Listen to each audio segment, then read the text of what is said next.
Salut et bienvenue dans Cultura, un podcast qui met en lien sujet de société et christianisme. Dans cet épisode, j'ai eu la chance de parler avec Roland de Corvey, ancien CEO de Nestlé Chine et aujourd'hui industriel en Afrique du Sud dans le milieu agroalimentaire. Nous avons attiré notre attention sur la notion de capitalisme et toutes les choses qui gravitent autour de ce terme, avec une perspective chrétienne, car oui, c'est possible. Et pour info, actuellement vous entendez ma voix dans un super micro, mais c'était pas vraiment le cas durant l'épisode. Donc je vous invite à être tolérant pour celui-ci et je vous promets qu'il y aura du bon son par la suite. Aussi, si tu as été intéressé et encouragé par ce podcast, tu peux participer à son élaboration à partir de quelques francs ou euros par mois et tu pourras rejoindre une communauté de personnes curieuses, découvrir les sources qui alimentent les épisodes, mais aussi poser des questions auxquelles nous répondrons avec Yves dans des épisodes spéciaux dédiés aux questions-réponses. Alors rejoins-nous sur Patreon en cliquant sur le lien dans la description. Bonjour Roland, ça me fait plaisir de faire ce podcast avec toi et j'avais entendu parler de toi déjà avant dans plusieurs milieux et du coup j'étais curieux de savoir un petit peu ton avis au sens très large, on va dire, sur l'éthique collective qu'on pourrait avoir par rapport à l'argent. On pourrait appeler ça capitalisme, néolibéralisme, marxisme, un peu plein de termes sont utilisés pour parler de ce système économique par lesquels on traverse en tant qu'humanité, en tant que société. Et du coup, je me suis dit, ah, ben, lui, il serait sûrement un invité intéressant. Et du coup, est-ce que tu pourrais déjà te présenter et nous parler un petit peu de ton parcours qui est quand même assez atypique? Donc oui, Roland de Corvey, Suisse, né à Genève, grandi surtout dans les environs de Lausanne, étudié l'économie, moitié Saint-Gall, moitié Lausanne. Ensuite, en gros, fait 24 ans chez Nestlé, où je suis monté les échelles, typiquement à la Suisse, à la fin j'étais bon patron de Nestlé en Chine. Avant ça, j'étais aussi patron de Nestlé en Suisse et au Pakistan. Donc, pas mal d'aventures là-bas. Voilà, donc ensuite, grand changement pour partir pour une ONG chrétienne, le Mercy Ship, un bateau hôpital, et puis les 7 dernières années en Afrique du Sud, où il y a eu différentes expériences, mais en gros de l'investissement durable en Afrique. Au niveau personnel, je suis marié à Carole, mon épouse est d'origine malgache. On est mariés depuis un peu plus de 23 ans et on a quatre enfants, quatre filles entre 14 et 18 ans. Et Magnifique. On habite en Afrique du Sud actuellement. Ok, ok. Et du coup, pourquoi tous ces changements? Enfin, c'est quand même passé je sais pas, générateur de plusieurs milliards de chiffres d'affaires avec sûrement des dizaines de milliers d'employés, et puis finalement arriver dans un bateau hôpital pendant un certain temps pour finalement comme trouver un entre-deux. Est-ce que je me trompe en disant que tu fais de l'investissement durable, entre guillemets humanitaire? Est-ce que c'est quelque chose dans quoi tu te reconnais? Oui, alors, bon, comment dire, ma vision et mon espoir, c'est que l'expression investissement durable, investissement social, investissement humanitaire devienne un jour synonyme avec investissement. Ce que je trouve triste, c'est qu'au jour d'aujourd'hui, et c'est le cas, on a besoin de distinguer entre investissement et investissement social, durable, humanitaire, alors que Ouais, idéalement, ça ne devrait pas être le cas. Parce que ouais. si c'est un investissement humanitaire, ça sous-entend que l'autre n'est pas humanitaire. Et c'est des fois le cas, malheureusement. Donc voilà, ça c'est un petit peu le rêve et l'ambition. Le transfert, oui, le départ d'être patron de Nestlé en Chine, où en effet c'était des chiffres en milliards et en dizaines de milliers d'employés. Disons, il y avait trois types de motivation. Une purement professionnelle, c'est que bon, 24 ans avec la même société, je pense que c'est quand même une bonne moyenne. J'étais aussi à un niveau, je dois avouer, où je pense pas que pouvais, disons, monter beaucoup plus haut parce qu'il y avait qu'un niveau en gros supérieur et je pense pas que j'aurais pu atteindre ce niveau-là.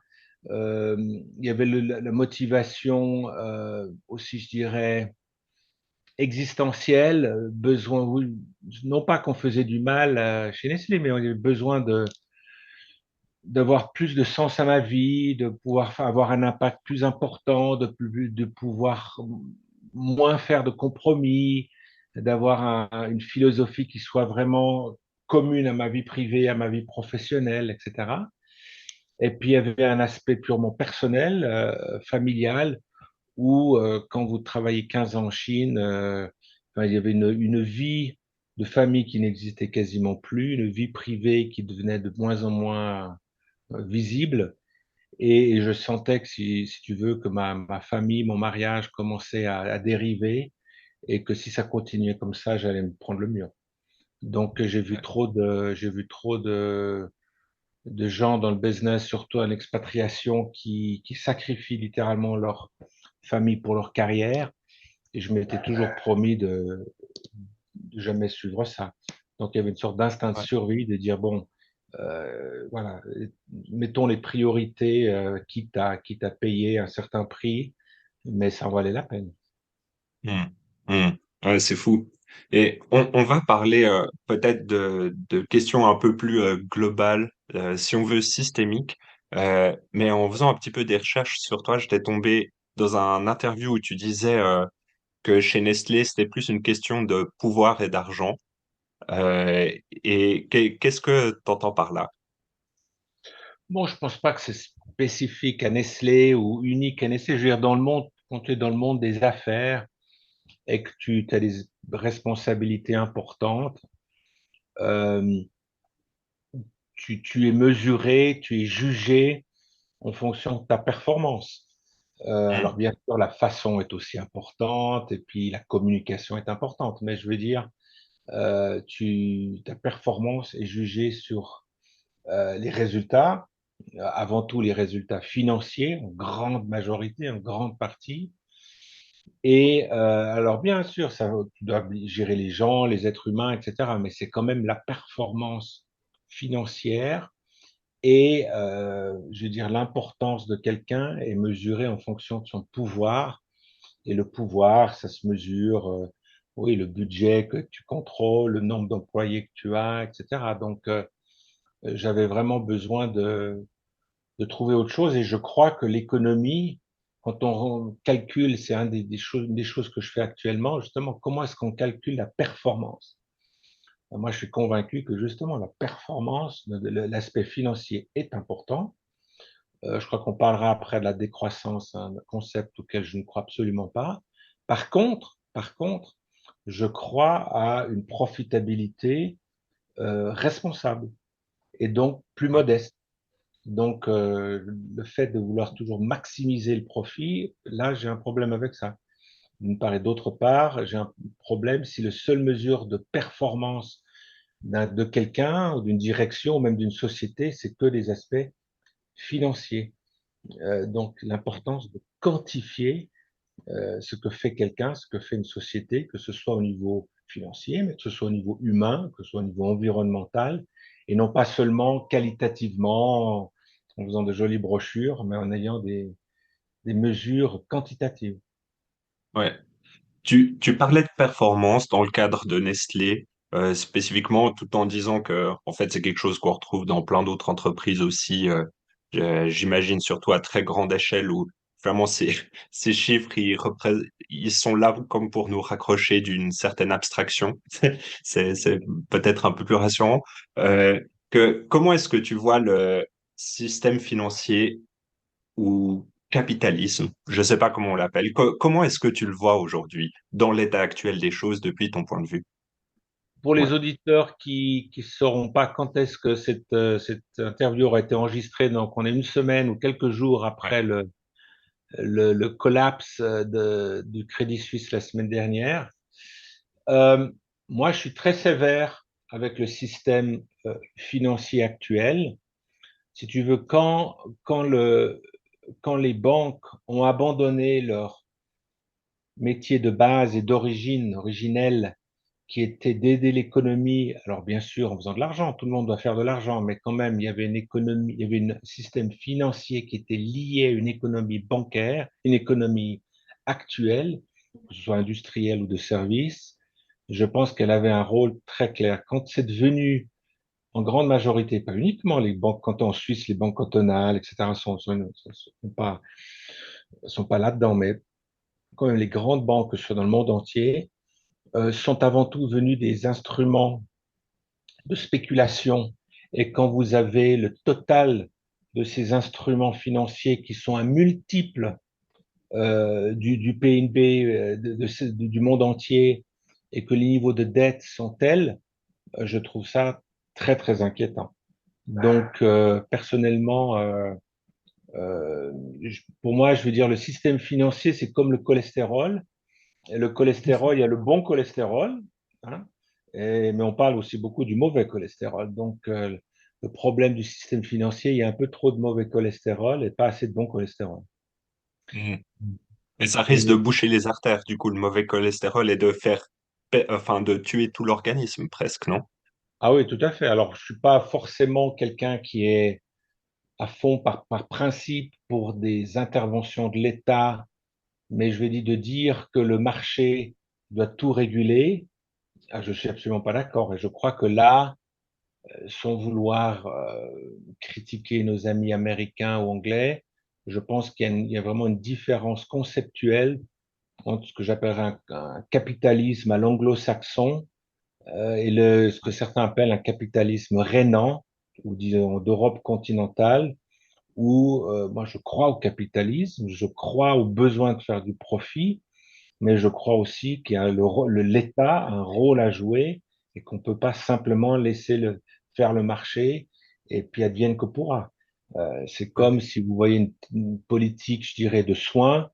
Hein, il y a beaucoup de choses qu'en tant qu'Européens, on peut apprendre des Américains, mais le fait que quand vous parlez avec des Américains qui sont, beaucoup sont de vrais amis, et que vous leur dites que voilà, la couverture universelle médicale, ils vous regardent, on vous traite non seulement de socialiste, mais de communiste, carrément.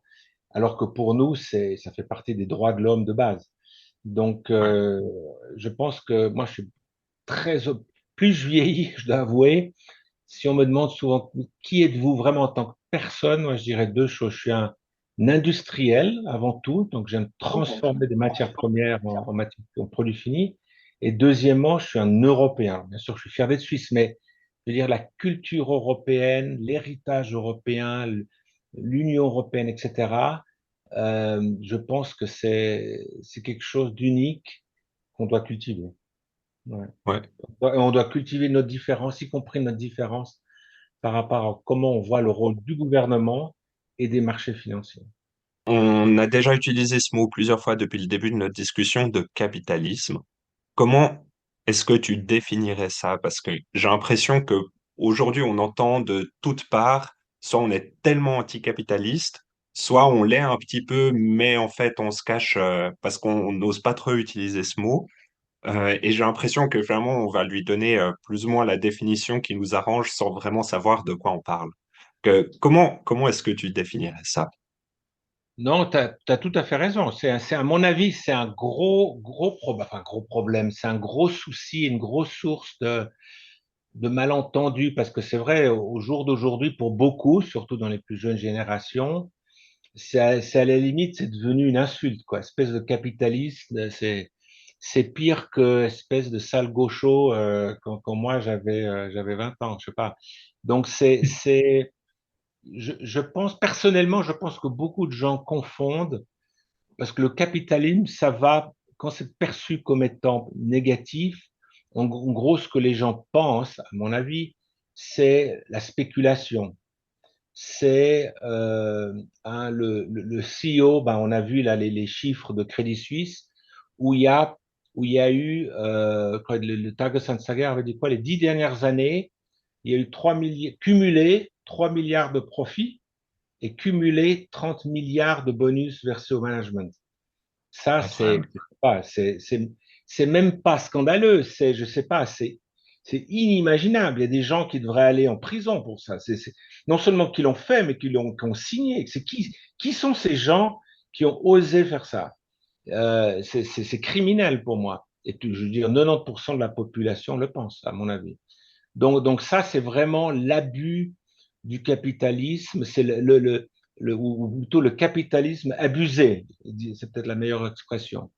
Et puis, je veux dire, le capitalisme qui est simplement pour moi une économie de marché. Le capitalisme, au niveau purement économique, c'est une économie de marché, contrairement au socialisme, non pas au socialisme dans le sens, je veux dire, les socialistes suisses sont des gens qui sont pour l'économie de marché. C'est pour ça qu'on parle de choses différentes. Mais le système communiste ou socialiste au niveau marxiste du terme, qui est pour une économie dirigée par l'État, qui dirige tout, ou une grande partie de l'État. Donc, personnellement, moi, je crois, comme j'ai dit plus tard, je crois à une économie de marché de type capitaliste, avec cependant une intervention de l'État qui soit euh, quand même enfin, importante selon les situations, selon les crises et selon les industries.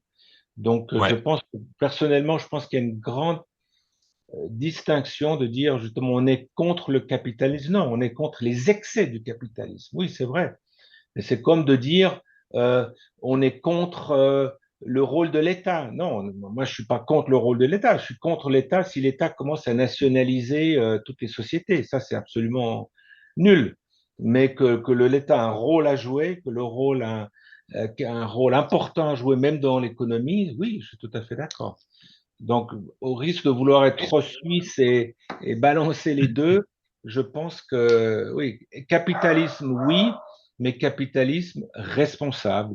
C'est pour ça que moi je dis souvent, je veux dire, il y a une sorte de capitalisme social qui est quand même, je veux dire, quand tu regardes l'histoire, le plus intéressant, c'est l'Angleterre du 19e siècle. Hein, tu lis Charles Dickens, c'est le capitalisme quasi esclavagiste, avec des enfants de 12 ans qui vont dans des mines, etc. Puis en même temps, quand ouais, tu regardes certains grands patrons de l'époque qui avaient un rôle de vraiment paternaliste, mais paternaliste dans le bon sens du terme, qui construisaient des logements. Les premiers syndicats ont été créés par des patrons. C'est pas, c'est les patrons, les tout premiers syndicats qui ont décidé d'avoir des syndicats dans certaines de leurs usines, et souvent c'était d'ailleurs des gens plutôt chrétiens, beaucoup des Quakers, hein, des gens comme plusieurs grandes sociétés, surtout dans l'alimentaire, étaient à l'origine des Quakers, il y avait un sens de responsabilité, mais en même temps, il y avait les gars qui envoyaient des gosses dans les mines, donc ça a dû être régulé, régularisé, etc. ouais. C'est un sujet très intéressant sur lequel on va venir aussi sur le rôle des chrétiens là-dessus. Peut-être je vais garder une question plus spécifique sur ça. Si on reste sur la question du capitalisme en tant que tel, merci de préciser ça. Je crois que c'est vraiment important. Justement, on l'entend ou il résonne de manière différente selon les personnes qui entendent ce terme.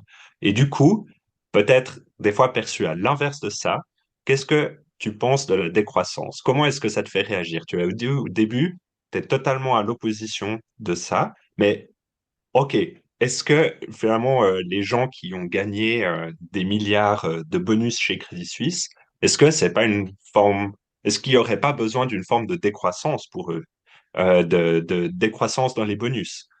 Non, Ou non, alors de quel type de décroissance est-ce qu'on parle? parce que quand tu parles, de nouveau, il faut qu'on se mette d'accord sur les noms, les mots.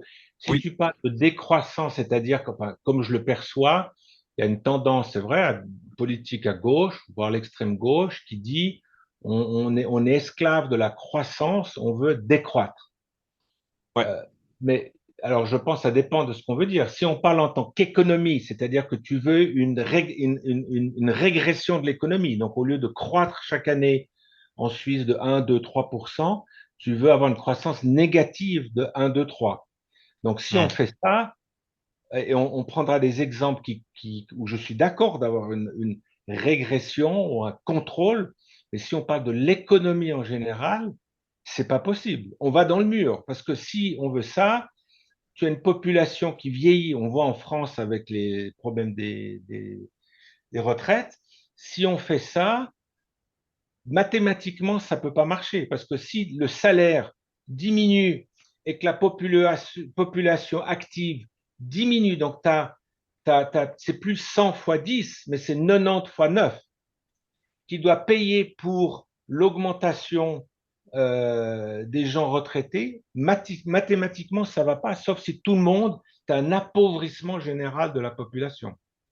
Donc Ouais. ça tourne quasiment au communisme et au socialisme d'État. Et ça, je veux dire, c'est quasiment économiquement prouvé que ça ne peut pas marcher. Ou alors tout le monde est d'accord. Mais je pense que derrière ça, c'est ce que j'appellerais une mauvaise bonne idée. C'est-à-dire que derrière ça, il y a des points valides que sont, un, la consommation de l'énergie, deux, la consommation de certains biens, ok, viande, etc. Trois, la rémunération, l'excès de certaines rémunérations. Donc, si tu me dis non, il faut qu'on puisse contrôler des rémunérations excessives, oui. Je veux dire, comment se fait-il qu'il soit permis à une société de payer des bonus à leurs dirigeants alors que cette société fait des pertes? Et c'est aberrant. Mais c'est aberrant. Donc, et moi, je suis un capitaliste pur et dur, mais c'est aberrant. C'est pas ça le capitalisme. Ça, c'est l'exploitation. C'est la bêtise, c'est du vol organisé. Donc oui, il faut régulariser. Interdiction de payer des bonus si la société fait des pertes. Garder un minimum ou un maximum, pardon. Voilà, si la société fait 10 milliards de profits, bon, bah, c'est normal que la direction ait des très bons salaires, des très bons bonus. Mais très bons bonus, ça ne veut pas dire, comme dans le cas du Crédit Suisse, une fois un des gars, il a eu 70 millions en une année. Mais on peut faire quoi avec 70 millions? D'ailleurs, je ne sais pas si tu as vu, le mec, il a ouvert sa propre banque en Amérique. Donc, pour te dire à quel niveau il s'est ramassé la crèmerie, probablement la crémière aussi avec, et tout ça. Donc c'est complètement aberrant. Donc là, il y a un besoin de réguler, tout à fait. Au niveau consommation d'énergie, oui. Pourquoi? Je ne comprends pas pourquoi est-ce que le Conseil fédéral, bon, on a mis une nouvelle loi qui est de dire toutes les nouvelles constructions, je crois que c'est 500 mètres carrés, doivent avoir des panneaux solaires. Pourquoi Ouais. que les nouvelles constructions? OK? Pourquoi pas dire, bon, maintenant, c'est le plan, on a besoin d'un plan Valène. Je ne sais pas si tu te souviens de l'histoire, ce que c'est que le Oui, plan bien sûr. Valène, de Ouais. l'énergie. Tous les toits, à l'exception des monuments historiques, voilà, ben, vous fermez vos gueules, on fait ça, et puis ça va nous coûter quelques milliards de subsides, mais on va devenir Ouais. indépendant, etc., etc. Donc là, je suis tout à fait d'accord. Mais je veux dire, l'un contrôle, augmente l'autre. Par exemple, tu diminues ton pétrole et tu diminues ton gaz, mais tu augmentes ton salaire, donc tu fais moins 10 000 emplois, mais tu fais plus 10 000. Donc, quelque Ouais. part, tu trouves un équilibre. Mais de dire que par principe, on veut décroître, je pense que ça rend très dangereux. Si on veut, par définition, décroître certaines industries ou certaines habitudes mauvaises pour les compenser par des bonnes, mais en général, on veut quand même croître. Exemple, par exemple, une société, moi je suis convaincu, certaines sociétés disent, par exemple, pour être très clair, je veux dire, même Nestlé, quand je suis parti, ils faisaient 15% de profit, je crois que maintenant ils en font environ 17 et ils veulent aller vers 20. Pourquoi? Pourquoi vouloir toujours augmenter? C'est pas seulement Nestlé, c'est tout le monde. Pourquoi vouloir toujours augmenter son pourcentage de profit? Moi, je suis d'accord de dire pourquoi on ne dit pas 15%, ça va. Okay. Ouais. Donc, on garde à 15%, mais on croit. Donc, au lieu de faire, Mm. j'ai pas de problème que Nestlé, au lieu de faire 100 milliards, fasse 200 milliards, si c'est pour le bien, dans une bonne façon, et on limite la profitabilité, mais on croit. Donc, on fait le cake, un big cake, un plus grand gâteau. On garde le même pourcentage, mais on fait le gâteau plus grand. Comme ça, on peut vraiment Mm. partager. Et c'est ça qu'il faut Ouais. faire. Mais c'est pas de dire on va contrôler artificiellement et décroître. Ça, à mon avis, ça n'a jamais marché et je vois pas comment ça pourra marcher. Ouais. Non, c'est intéressant peut-être. De ce que j'entends, c'est le monde est un petit peu dans une croissance, la croissance, entre guillemets, une accélération, tu vois, le mètre on est à une certaine vitesse de mètre par seconde, et puis en physique, on dit l'accélération, c'est mètre par seconde au carré, et du coup, c'est l'accélération, et du coup, c'est la croissance qui doit croître aussi elle-même. Tu dis, on passe de 15 à 17 à 20%, Et du coup, c'est peut-être là-dessus que tu serais critique, si je comprends bien, un peu l'accélération de la Oui. croissance. Alors non, c'est l'accélération de la profitabilité. Je pense Ouais, qu'on ok. confond croissance et profitabilité. Pour moi, la croissance est bonne. Je veux dire, Ouais, euh, la part du primaire, de l'agriculture dans la Suisse, c'est quoi? C'est 1 à 2%. ouais, Tes en termes arrière de PIB, ouais. PIB, ouais. Ton arrière et arrière-grands-parents, comme les miens, ils étaient certainement paysans. Et puis, ben, avant la Première Guerre mondiale, 80% des Suisses étaient paysans. La croissance de l'agriculture a été très limitée, voire négative depuis tant d'années. Mais on a inventé l'informatique, on en est à la quatrième révolution industrielle. Donc, si on dit on ne veut pas croître, ça veut dire qu'on ne veut pas de croissance on veut pas de quatrième croissance industrielle. Je veux dire, la force de la Suisse romande au niveau innovation, c'est les PFL.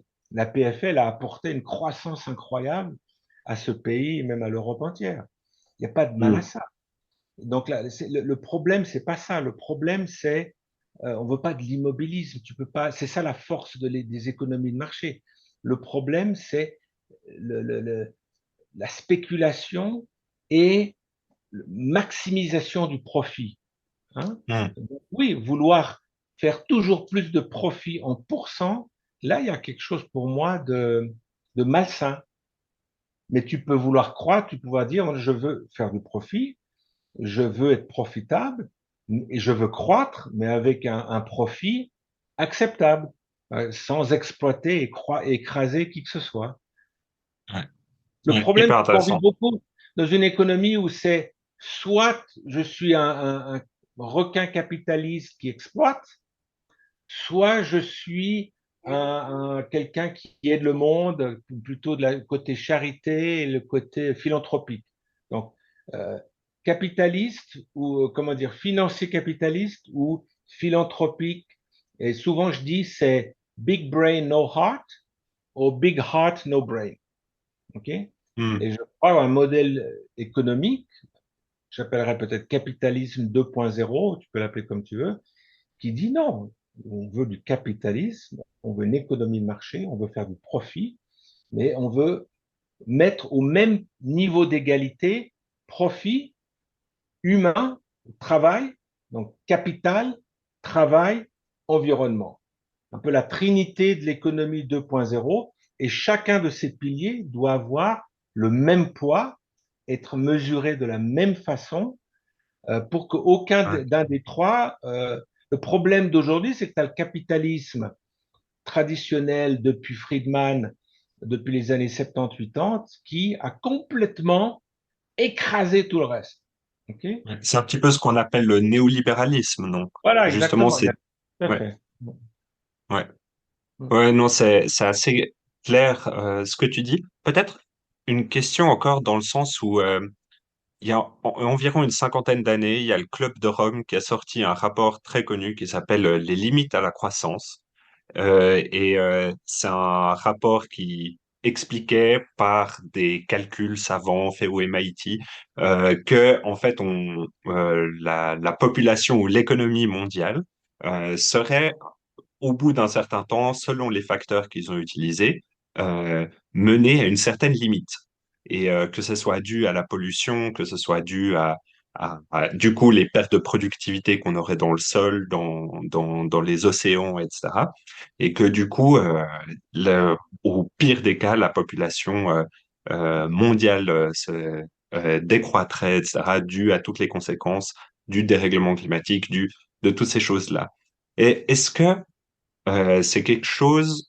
Enfin, comment est-ce que tu réagis quand tu penses ou quand tu entends ces questions de limite à la croissance? Est-ce que c'est limite à la profitabilité? Est-ce que c'est limite d'autres choses? Comment est-ce que tu réagis quand tu entends ça? Moi, ça me fait penser, je me rappelle plus, je crois que c'est un monsieur qui s'appelait Kennedy, non, je me rappelle plus, qui c'est qui avait écrit un livre en 89, quand le mur de Berlin est tombé, le rideau de fer est tombé, qui a donc dit c'est la fin de l'histoire. Hein, le communisme s'écroule, c'est la fin de l'histoire. Ouais. C'est exactement la même chose. Donc c'est une méconnaissance, à mon avis, crasse de l'être humain. pourquoi je dis ça? En 1907, donc tu dis ce rapport à 50 ans, donc c'était en 1900, vers les Ouais. début 70. Pour la fin Je de te dis, l'histoire, c'était Fukuyama, Francis Fukuyama, qui pensait que on allait voilà. vers le mieux, de toute manière. Ouais. Ouais. Et justement, en fait, donc, ce néolibéralisme, à propos, il a profité de la chute du mur de Berlin pour écraser le monde entier. Ok. Hmm. Et franchement, la situation catastrophique dans laquelle on est est la conséquence de ça. Là où je crois pas du tout à le rapport auquel tu fais référence, c'est que par exemple en 1970, il n'y avait pas Internet. Je veux dire, la quatrième révolution industrielle a été inventée grâce à Internet. Ouais. Aujourd'hui, alors t'es jeune, mais quand même pas si jeune. Tu te souviens peut-être d'un monde sans Google et sans Internet.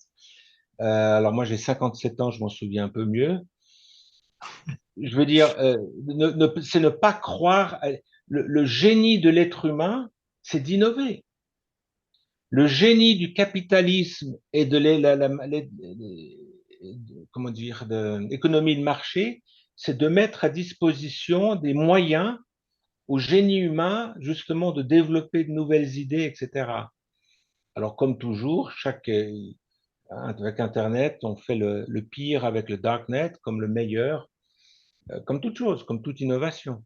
Mais non, je crois pas. Le monde va toujours croître, mais croître d'une façon différente. De nouveau, on a cru d'abord primaire, puis l'industrie lourde, et puis maintenant le tertiaire, et maintenant le virtuel. On a vu avec le Covid. La question, c'est pour moi, le monde va toujours croître. La question, c'est pas si on croit ou pas, c'est comment on croit. C'est ça qu'il faut y réfléchir. Je veux dire, le fait de vouloir transformer toute l'industrie euh, d'énergie en énergie durable, c'est pas de la décroissance, c'est la décroissance d'une industrie, mais c'est de l'hypercroissance dans une autre industrie. Donc, Ouais. confondons pas. Je veux dire, Ouais. et le génie humain va toujours trouver de nouvelles choses. Les derniers 100 ans nous l'ont prouvé. Ouais.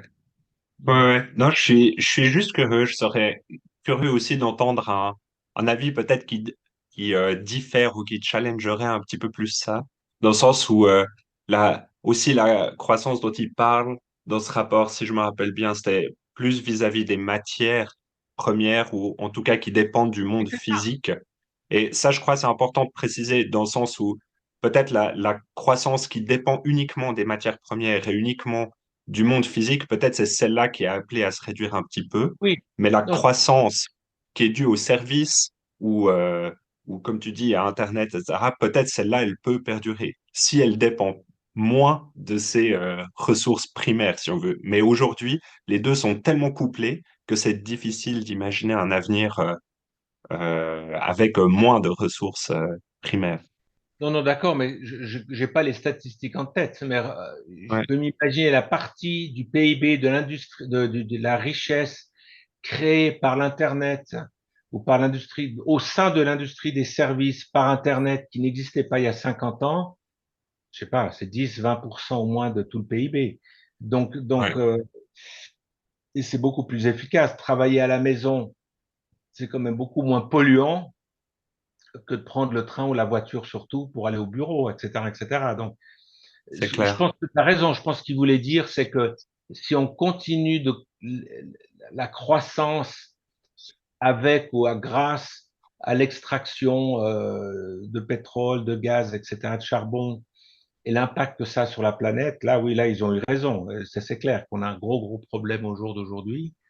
Mais je veux dire de nouveau, ça n'a rien à voir avec au niveau macro-croissance. Je veux dire, pour moi, Ouais, c'est un faux débat. Le vrai débat, c'est comment croître. Est-ce qu'on peut continuer à croître en étant moins polluant? À mon avis, oui. ouais, Mais il y aura de nouveau, d'où le rôle de l'État. On va pas y arriver. Si tu laisses le marché libre, les gens voudront toujours quelque chose, enfin, beaucoup de gens voudront toujours une solution meilleur marché, même si c'est polluant. ouais, Exemple, dans un domaine que je connais, l'agriculture, ben, en Suisse, si tu demandes dans la rue, est-ce que vous êtes prêt à aider les paysans et Donc, en Suisse, il y a moins de 50 000 paysans, hein, mais tout Suisse s'identifie facilement à la paysannerie. Ceci dit, la part de marché du bio en Suisse, c'est 10%. Ouais. C'est pas 60%. Donc, on est tous d'accord d'aider les paysans, mais quand il faut payer son litre de lait 2 francs 50 au lieu de 1 franc 50, il n'y a que 10% des gens qui sont prêts à le faire. En Suisse, où on peut vraiment se le permettre. Ouais, c'est ça. Non, c'est fou, on est vraiment face à des paradoxes constamment, quoi. Mhm. Mais du coup, avant, on parlait de christianisme et de lien avec l'économie au sens large. Et du coup, d'après ce que je me rappelle, tu es aussi un grand fan de l'histoire de l'Église. Et du coup, je me demandais, qu'est-ce que tu voyais comme influence du christianisme dans l'économie actuelle, ou en tout cas d'un point de vue historique? Est-ce que tu as des exemples? Tu parlais des Quakers Alors, avant, peut-être il y a d'autres choses. Et qu'est-ce que ça représente ton, du christianisme ton- ton- finalement? ton nom de famille est Weber, non? Ouais, OK. Bah, tu sais aussi bien que moi, tu as un des plus grands sociologues qui ait jamais existé, qui s'appelait Max Weber, qui, qui absolument. a, qui a développé toute une théorie qui se prouve être plus ou moins juste. Bon, par rapport au développement des pays protestants, par rapport aux pays catholiques, c'est moins actuel au jour d'aujourd'hui, mais ça lui était au 19e siècle. Donc, je pense que oui, le christianisme a eu un impact très important sur l'économie. Ça a commencé bien avant la Réforme, mais c'est vrai que la Réforme, surtout avec Calvin, a souvent été un génie sous-estimé, hein, on cite souvent le fait que bah, pourquoi jusqu'au XVIe siècle, la communauté juive était avant tout la communauté bancaire. Pas tous les juifs étaient banquiers, mais tous les banquiers étaient juifs. Ça n'avait rien à voir avec même leur religion ou quoi que ce soit. C'est parce que l'Église catholique interdisait le prêt à intérêt.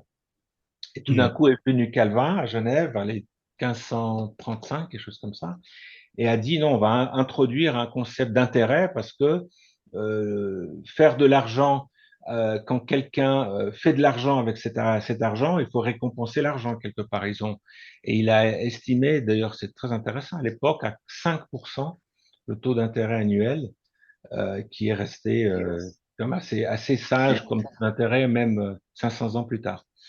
Et on a très bien vu le développement de l'industrie dans des pays comme d'abord l'Angleterre, la Hollande, l'Allemagne, la Suisse, et puis après, bien sûr, d'autres pays européens. Donc, donc je pense que là, il y a souvent, on sous-estime l'influence qu'a eu des pensées ou des grands penseurs chrétiens européens sur une économie responsable. Euh, Ouais, Au jour d'aujourd'hui, c'est probablement un petit peu différent dans le sens que il y a, je veux dire, des gens qui se disent chrétiens, et je veux pas juger, mais qui ont tout un spectre de théories économiques, du plus extrême, à mon avis.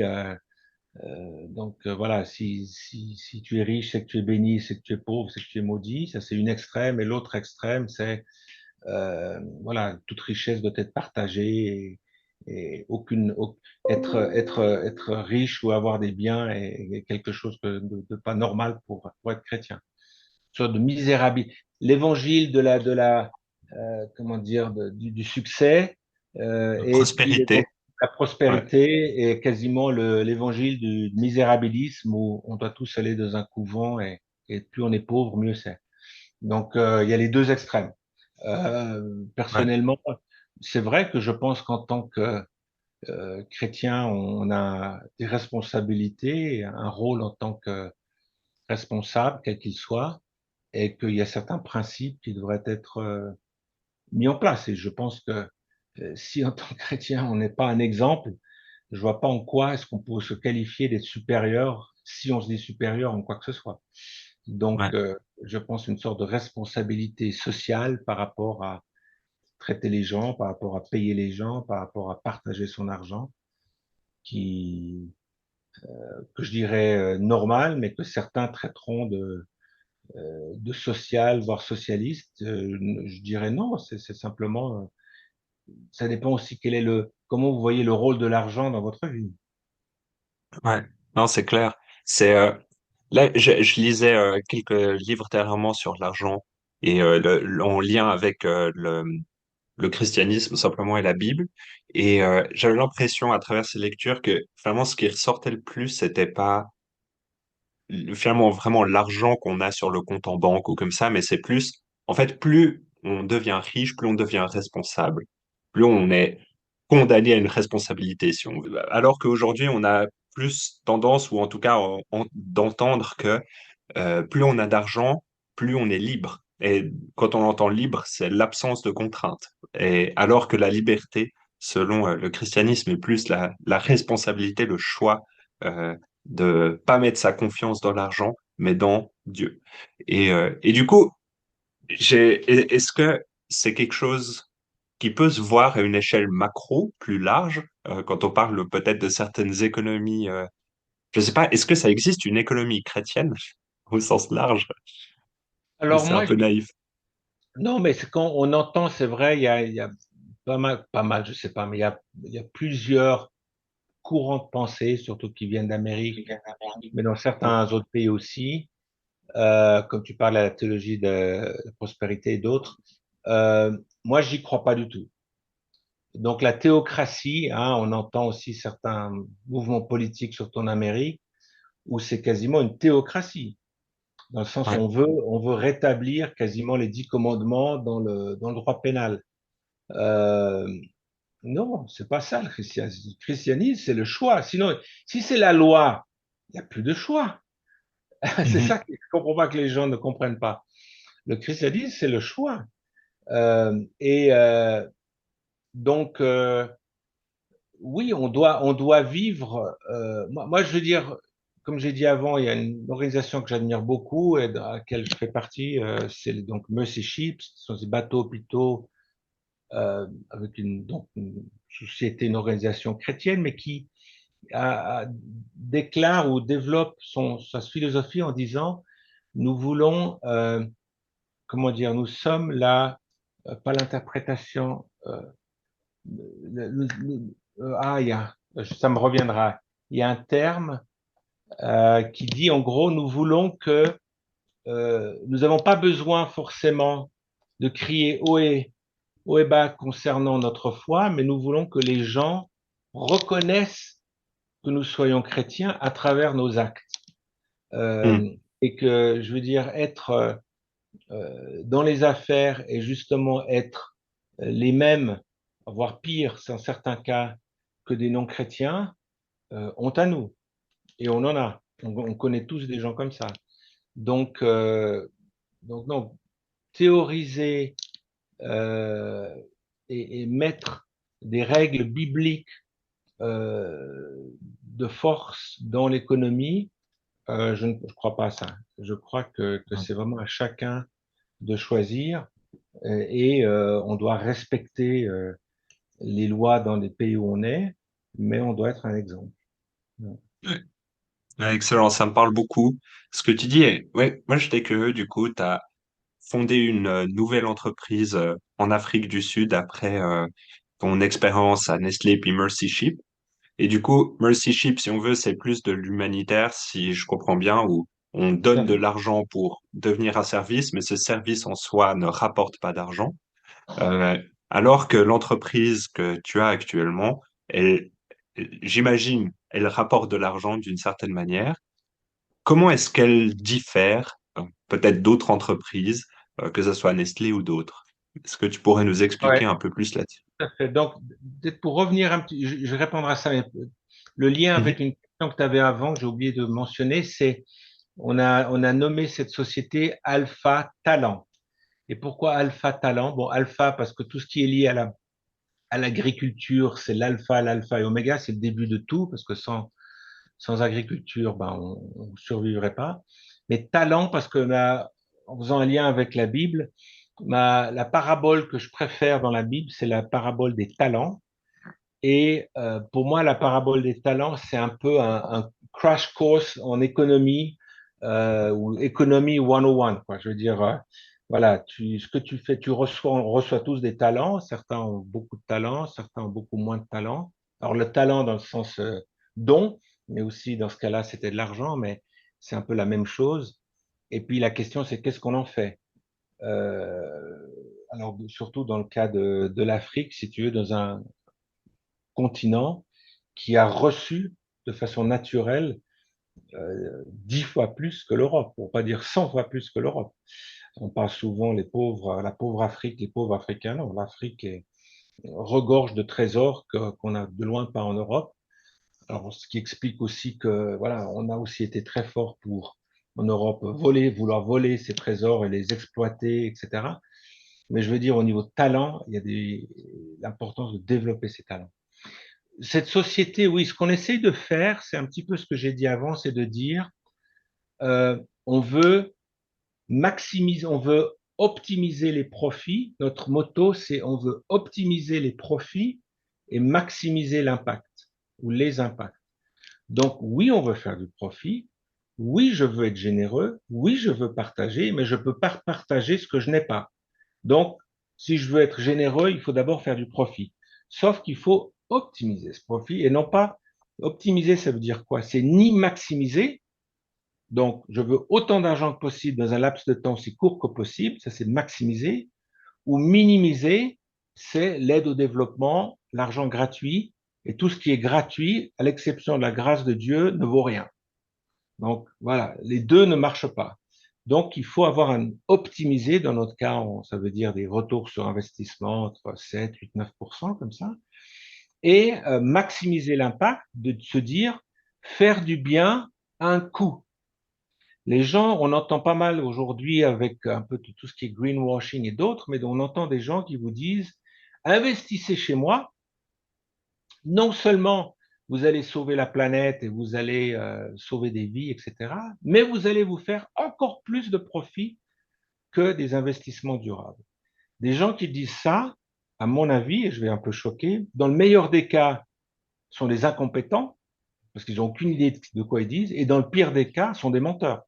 Parce qu'on ne peut pas vraiment faire du bien et faire encore plus d'argent. Je veux dire, c'est comme dire vendre du chocolat, je me fais plus d'argent que vendre de la cocaïne. C'est pas possible. Je veux dire, si c'était le cas, toute la mafia vendrait que du chocolat. Donc, je veux dire, Ouais.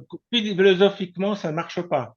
Donc, le problème, c'est que souvent on dit, oui, mais donc, soit tu donnes, soit tu exploites. Non, non. Il y a un système au milieu qui dit, je veux un système capitaliste, mais un capitalisme responsable. Je veux faire du profit, mais un pourcentage acceptable. OK? Et je veux avoir un impact. Et avoir cet impact coûte. En Afrique, je veux dire, payer des salaires supérieurs au SMIC, ça coûte. Développer un système d'assurance médicale alors que ce n'est pas obligatoire, c'est un coût. Augmenter la formation de tout le monde, c'est un coût. Créer un centre d'apprentissage qui n'existe pas, c'est un coût. C'est pas que je suis socialiste, c'est pas que je sois communiste, c'est que je suis humain, c'est aussi intelligent parce que voilà, un employé content et satisfait, ben, il va pas partir. C'est aussi logique. Donc C'est clair. et avoir un système de rémunération, comme je disais avant, qui comprend un volet financier. En fait, on a quatre volets: financier, humain, euh, environnement et ce qu'on appelle euh, communauté, donc c'est-à-dire fournisseurs, les paysans. Donc, l'impact que j'ai sur mes fournisseurs, mes paysans, l'impact sur mes employés, l'impact sur l'environnement, l'impact financier, c'est quatre piliers et chaque pilier doit avoir le même poids. Parce que le problème d'aujourd'hui, des gens qui te présentent des instruments de développement durable, il faut toujours poser la question, OK, non, c'est intéressant, mais juste vous, monsieur ou madame, vous pouvez me dire la formule qui calcule votre bonus à vous. Et tu verras que dans 90% des cas, c'est avant tout la performance. Alors, ils parleront des brochures super sur sauver la planète et aider des gens et machin truc. Mais en fait, leur bonus à eux est calculé quasi uniquement sur des critères financiers. Alors qu'il faut dire non.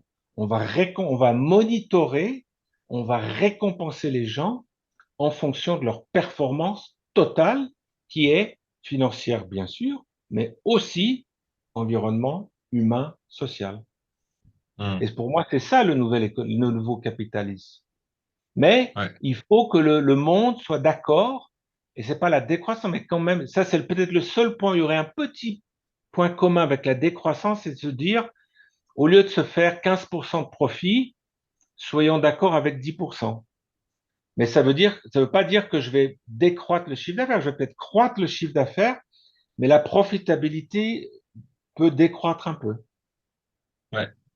Ouais, non, c'est hyper intéressant. Et comment, enfin, est-ce que tu vois un changement peut-être dans d'autres personnes qui ont suivi ton parcours? Tu dis que tu es très critique vis-à-vis de ces ultra bonus ou de manière générale de cette profitabilité excessive sans prendre en compte le reste, tout en disant, voilà, en fait, la profitabilité, c'est aussi une bonne chose. Mais là tu parles d'autres aspects qui sont à prendre au même niveau. Est-ce que tu vois des changements peut-être de des personnes qui ont suivi ton parcours, qui t'ont vu et, et finalement, tu disais aussi, les hommes d'affaires sont les missionnaires contemporains. Donc, tu as une mission de faire du Ouais. profit tout en étant responsable. Est-ce que il y a des personnes qui se sont converties à ta mission? Je le dis grossièrement comme ça. Oui.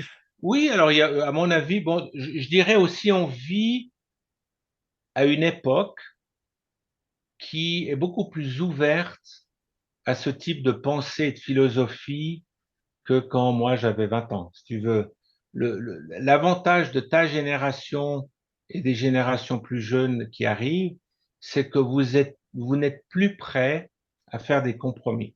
Et c'est un compliment, dans le sens que euh, moi, là où je suis positif pour l'avenir, je pense qu'il faudra encore du temps, c'est que votre génération, à partir, je dirais, 30 ans et moins, euh, veulent comprendre, veulent ça. Ils ne sont plus prêts quand je vais acheter, je sais pas, ce mugs, je veux savoir d'où ça vient, qui l'a fabriqué, quels sont les ingrédients. Euh, donc tu dois presque, en tant que producteur, tu dois plus prouver ton innocence que l'inverse. Donc tu dois montrer que c'est fait responsablement, il n'y a pas d'enfant qui a été exploité, ceci, cela, l'environnement a été protégé.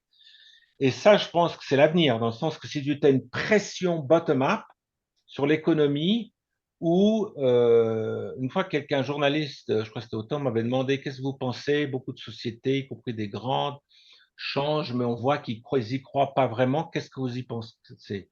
Moi, je dis, honnêtement, ça m'est égal. Je veux dire, idéalement, j'aimerais que les gens croient à ce qu'ils font, mais on doit faire changer les choses. Donc, à la limite, qu'ils le fassent parce qu'ils y croient ou qu'ils le fassent parce qu'ils doivent le croire, ils le font, sinon ils vont perdre des parts de marché. Honnêtement, je m'en fous un peu. Je veux dire, j'espère qu'avec le temps, tout le monde va y croire. Mais c'est vrai qu'il faut un certain interventionnisme que tout le monde n'aime pas hein, dans l'économie, ça c'est sûr. Ouais. Mais par rapport à répondre à ta question, je pense qu'il y a plus en plus de gens, même de mon âge, la cinquantaine. Alors, ce qui est intéressant, c'est que tu n'as pas forcément des gens qui sont, il y en a, mais il n'y en a pas beaucoup, qui sont prêts à tout abandonner et aller sur Mercy Ship où tu n'es pas payé, etc. Mais il y en a beaucoup qui ne veulent plus continuer ce qu'ils font maintenant. Donc, si tu veux, tu as toute une partie de la population qui veut un nouveau sens à leur vie, un nouveau sens à leur travail et qui sont prêts, oui, à sacrifier certains trucs, dans le sens, voilà, si je gagnais, je sais pas moi, 8000 francs par mois, je serais prêt peut-être à travailler pour 6000 francs ou 5000 francs même, mais quelque chose. Donc, je fais des sacrifices, mais j'ai un but dans ma vie, je me sens plus à l'aise, je me sens confortable. Donc là, je pense qu'il y a des gens qui sont de plus en plus prêts et il y a de plus en plus de sociétés comme la nôtre qui offrent ça et je pense que ça va qu'en grandissant. Ouais. Ouais. Non, clairement. Clairement. Excellent. Trop bien. Merci. C'était excellent de discuter avec toi, d'entendre ton avis sur ces questions-là. Peut-être, dernière chose, est-ce Ouais. que tu aurais une recommandation, je sais pas, je te prends au dépourvu, hein, mais de lecture ou d'articles en lien avec les sujets dont on a parlé? Alors, bon, moi, je vais dire un peu, un de mes maîtres à penser, c'est un Français, mais qui habite à Genève, qui s'appelle Bruno Roche, qui est un grand économiste qui a créé tout un concept économique qui s'appelle IOM, Economy of Mutuality. Donc, allez sur Internet et regardez Economy of Mutuality ou Bruno Roche. C'est un professeur à Oxford d'économie pendant plus de 10 ans. Il était chief économiste chez Mars. Maintenant, il a son propre institut. Il a théorisé de façon très intéressante justement ce nouveau type d'économie, ce que j'appellerais économie 2.0. Il l'appelle économie de mutualité, qui je pense est très intéressant. Ok, excellent. Excellent. Ouais, de mon côté, je vous recommanderais aux auditeurs, auditrices, peut-être à toi aussi, Roland, si tu as le temps, de parcourir le travail de André Comte-Sponville, qui parle du capitalisme est-il moral? Donc Comte-Sponville, c'est un philosophe, c'est pas un économiste de base, mais qui pose plus la question de la moralité et de l'éthique dans le cadre de cette question-là. Et là, dernièrement, j'ai aussi lu une BD pour les personnes qui aiment les choses un peu moins sèches. Une BD qui parle de l'histoire de l'économie qui s'appelle Economics, que j'ai trouvé très bien faite et facile à comprendre. Et en fait, aussi, je l'ai pas dit au début, mais je crois que l'économie, ça nous concerne tous d'une manière ou d'une autre, que ce soit à travers nos emplois, à travers nos impôts, à travers ce qu'on épargne, etc. Et du coup, pour les personnes curieuses, je pense que c'est vraiment quelque chose d'intéressant. Et puis d'un point de vue peut-être plus chrétien, vraiment je recommanderais Neither Poverty Nor Riches de Chaim Blomberg. Malheureusement il existe qu'en anglais. Je l'ai lu en anglais, c'est un peu sec. Il va analyser tous les passages de la Bible qui parlent de l'argent, mais qui finalement sont motto, donc c'est un proverbe. L'important c'est pas la pauvreté ou de la richesse, mais que notre relation à l'argent soit la plus juste possible. Tout comme Paul qui est passé autant par la richesse et la pauvreté dans ses expériences, mais qui finalement cherchait toujours à être le plus proche de Dieu. Donc voilà, je recommanderais vraiment cela. Sur la question du libéralisme, peut-être Liberalism and its Discontents par Francis Fukuyama, pardon. Je l'évoquais avant pour une question, la fin de l'histoire qui lui a un peu échappé, qui finalement fonctionnait pas, mais il se fait une réflexion sur le libéralisme et peut-être ses inconsistances ou ses discontents, et qui est vraiment intéressante, qui parle aussi des questions dont on a parlé maintenant, que ce soit régulation, dérégulation des marchés, etc. Donc voilà, merci Roland pour ce temps, pour cette conversation. J'aurais envie encore de continuer sur plusieurs choses, mais voilà, la journée est pas encore finie, et puis merci, à bientôt. Bonne soirée, au revoir. Voilà, voilà, j'espère que cet épisode vous a plu. Et en fait, faisant le montage de cet épisode, je me suis dit, ah mais peut-être je pourrais rajouter un petit épilogue. Vous inquiétez pas, je le ferai pas à tous les épisodes, mais pour celui-ci, j'étais là, mais en fait, on n'a pas vraiment fait de conclusion. Et pour ça, je voulais rajouter une chose, je ne l'ai pas faite dans l'épisode, j'ai un peu oublié. Du coup, je le rajoute simplement ici, vers la fin. Et c'est simplement des principes pour l'économie. Ok, dit comme ça, c'est un petit peu abstrait, mais en faisant mes recherches, j'étais vraiment curieux de voir s'il y avait des théologiens ou simplement des personnes qui connaissent bien la Bible qui avaient réfléchi à des aspects plus larges économiques par rapport à la gestion d'un pays. Et en fait, dans Deutéronome, donc, qui est un livre de la Bible, il y a plein de lois et de principes qui sont dictés à l'économie, au peuple d'Israël concernant l'économie. Et Christopher Wright, qui est un théologien américain, il résume la justice économique du peuple d'Israël en 4 principes fondamentaux. Du coup, le premier principe, c'est un accès commun à la terre et à l'utilisation de ses ressources par la répartition entre la famille, le clan et la tribu. Comme ça paraît un petit peu abstrait, mais en fait, à cette époque-là, les tribus étaient toutes séparées et puis elles avaient un certain accès à la terre. Et tous les 7 ans, les dettes étaient supprimées et tous les 49 ans, il y avait comme une redistribution totalement égale qui était faite à tous les habitants d'Israël. On ne sait pas exactement si ça a été vraiment mis en pratique, mais en tout cas, c'était un principe qui a vraiment été écrit dans la Bible. Donc simplement pour créer une égalité et en même temps une chance d'opportunité entre les différents acteurs ou entrepreneurs à l'époque. Évidemment, c'est dans un contexte agrarien, mais c'est quand même intéressant d'avoir cette notion de répartition. Ok, le deuxième point, c'était que tous les Israélites valides avaient le droit et la responsabilité d'être des travailleurs productifs. Dans le sens qu'il y avait 6 jours pour travailler, 1 jour pour se reposer, le Shabbat. Et du coup, les 6 jours pour travailler étaient vraiment vus comme des activités spirituelles qui faisaient partie de la vie en communauté, de la vie en peuple. Alors certains pouvaient se reposer, les personnes âgées ou les enfants, etc.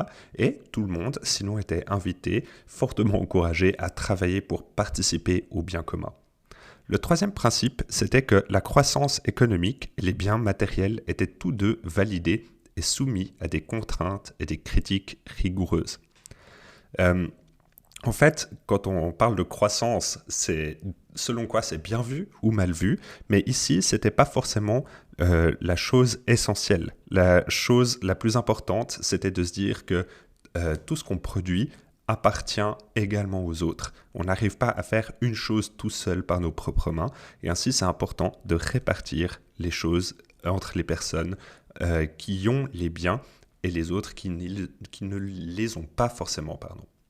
Ok, et le quatrième point, c'était appliquer la loi dans la justice, l'utilisation et la distribution des produits de l'activité économique du peuple. Et en fait, c'était une économie qui était finalement assez centralisée sur elle-même, même si on estime la population à ce moment-là d'environ 1 million de personnes. Il y avait cette idée que, en fait, tout était soumis à la loi qui est comprise dans les Deutéronomes, dans le livre de Deutéronome, et puis c'était soumis à plusieurs principes. Donc en fait, c'était pas juste l'argent pour faire de l'argent, mais c'était soumis aux 10 commandements, et puis bien sûr à plein d'autres commandements de l'époque. Voilà, je trouvais juste ces 4 points hyper intéressants et je me disais, ok, peut-être en fait, si les gouvernements, si les économistes aujourd'hui appliquaient ces principes, c'est fort possible qu'on toucherait en tout cas un principe biblique vraiment important et qui ferait la différence. Voilà, je voulais simplement vous laisser avec cette conclusion et peut-être ça nourrira vos discussions, vos débats autour de la question du capitalisme. Allez, à bientôt pour un nouvel épisode.